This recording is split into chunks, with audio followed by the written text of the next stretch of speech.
Well, imagine looking out your backyard window and finding your backyard gone. A couple in Butte had this happen to them earlier this year when a sinkhole from an old abandoned mine shaft swallowed their yard. MTN's John Amy tells us how they're getting help in fixing the problem. Janice Lucan and her husband Peter were enjoying a quiet spring day when suddenly the bottom fell out.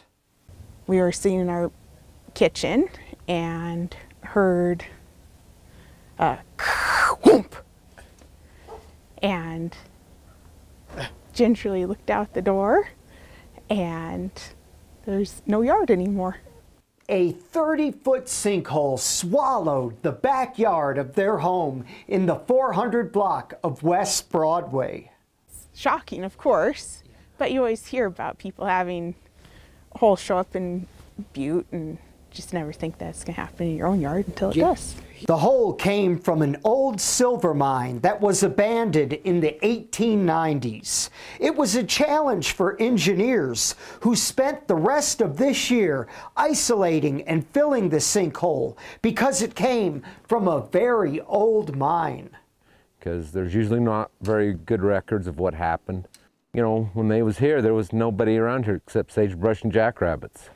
The state's Abandoned Mine Lands program spent the $100,000 needed to plug the sinkhole and restore their yard, which was a big job.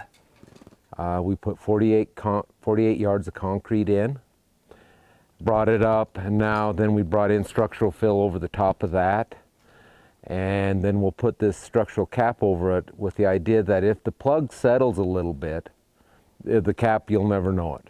When that sinkhole suddenly appeared in their yard earlier this year, the only thing of value they lost was a shovel. Now that shovel is still lost somewhere down there in that deep dark hole, but it makes the Lucans thankful that no one was hurt in that very dangerous situation.